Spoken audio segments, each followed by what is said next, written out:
Grandma's doll. When I was 9 years old, my father gave me a doll. The doll was beautiful and big, half my height. She had golden curly hair and blue eyes. She was wearing a beautiful white dress. When my father brought me the doll, he said that she had come from my grandmother, who had died a long time ago. The doll lay in a suitcase in the attic for several years. Then my father found it and brought it to me. I was very happy with this gift. At that age, I liked to play with dolls. The first night, I put the doll next to me on the bed. I had a bad dream. I woke up and noticed that the doll's head was turned in my direction, and her eyes were looking at me. Having returned the doll's head to its normal position, I tried to fall asleep. After some time opening my eyes, I was surprised to find that the doll's head was turned again, and her eyes were staring at me. I thought that maybe she was alive, a childish thought, but at the time it seemed really possible to me. I asked her, "Why are you looking at me?" Of course, she didn't answer. A few minutes later, I fell asleep. The next day, when I woke up, I went to the bathroom to wash my face and found a small bruise on my left wrist.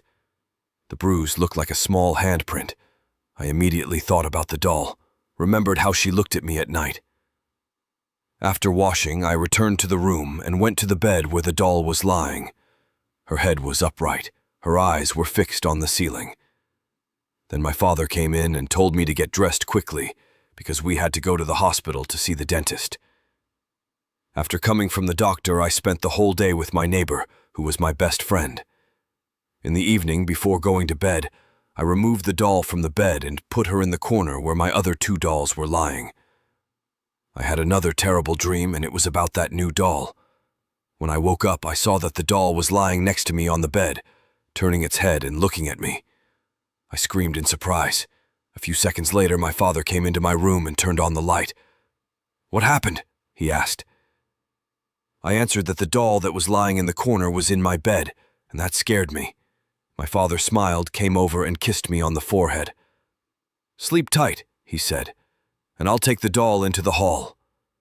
I nodded and wiped my eyes, wet with tears. My father left, but I couldn't fall asleep. I tossed and turned on the bed for an hour, but then somehow fell asleep.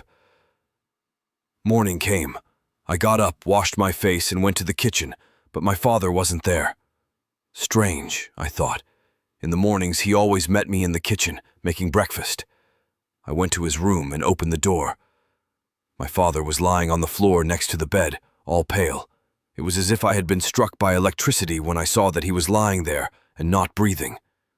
I ran up to him screaming, "Dad! Dad!" My father did not answer. Through my tears, I saw that the doll was sitting opposite his bed and looking at me. It seemed to me that she was smiling, or maybe it was not my imagination. Not remembering myself, I grabbed her by the hair, opened the window, and threw her out into the street. Then I ran out into the hall, picked up the phone, and started calling the ambulance. They arrived quickly, but there was nothing they could do. My father was dead. The doctors asked me about my relatives and called the local police officer.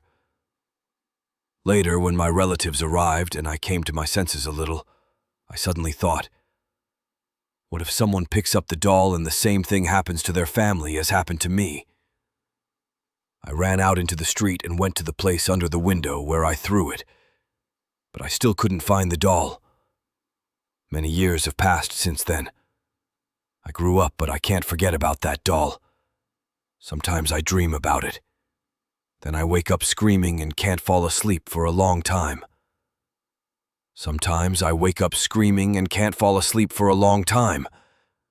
At such moments, it seems to me that I'm a girl again, lying in bed, and next to me is that cold gaze from those glassy eyes. And the worst thing is that every night in my dreams, she gets closer. Sometimes she's standing in the doorway. Sometimes she's right at the head of my bed. Sometimes I feel as if someone is touching my wrist in my sleep, just like when that bruise appeared. Recently, while leafing through an old photo album, I came across a picture. It was of my grandmother, young with straight hair in a white dress, and in her hands, she was holding that very doll. I didn't even remember that this photo existed, but what really struck me was the doll's eyes.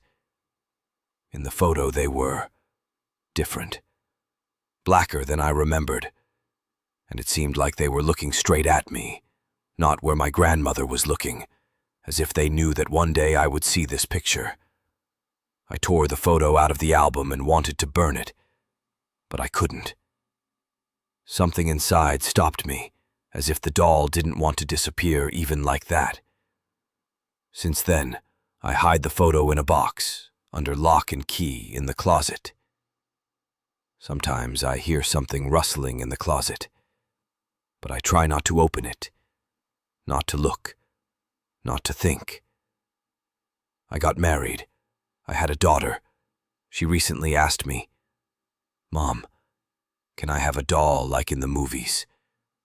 A big one with beautiful hair." I didn't answer. I just hugged her and said firmly, "You will never have a doll like that." Sometimes I think, what if she comes back? After all, I didn't destroy her, and if someone picked her up back then, maybe it all started in someone else's family. Maybe somewhere now another girl wakes up in the middle of the night. Sometimes I look at my daughter and panic flares up inside me. What if it all happens again?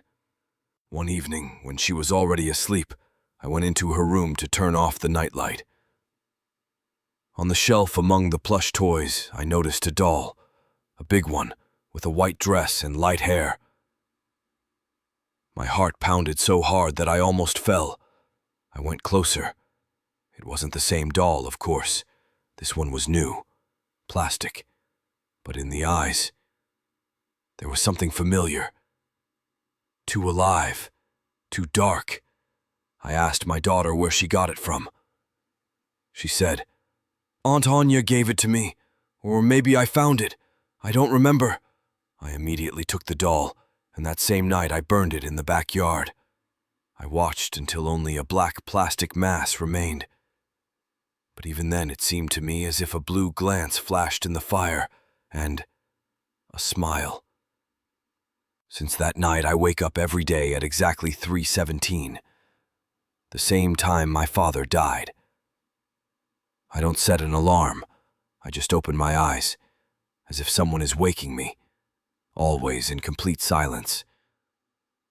And every time it seems as if there is something standing in the corner of the room. I'm afraid to turn around. Sometimes I hear the floor creak. Sometimes, as if someone is whispering in my ear. I talked about this with a psychologist. He said that this is psychological trauma from childhood. Maybe, but sometimes it seems to me that I have not gone crazy. I just saw something that others are not given. If you ever find a doll in an old suitcase, do not touch it. Do not bring it home. Do not look into the eyes. And if one night you wake up and feel like someone is looking at you in your sleep, don't turn around. Since then, I started writing down my dreams. In a notebook next to my bed, there are short lines, sometimes just words. Doll, window, eyes, shadow. Sometimes there are whole scenes. In one dream, I see her walking down an empty hallway, her wooden heels clicking on the floor. In another, she is standing by the crib, whispering something to my child. I don't hear the words, just the grinding and breathing. These dreams are not just dreams. They often leave me with bruises, like when I was a child. On my wrist, on my neck, once on my cheek. As if someone touched me in the night. I'm not telling you this story for sympathy, but because someone may have already encountered this. Someone found a doll, or received it as a gift, or simply did not pay attention to the rustling behind the door. Please, if you have such a doll, get rid of it, now, before it is too late.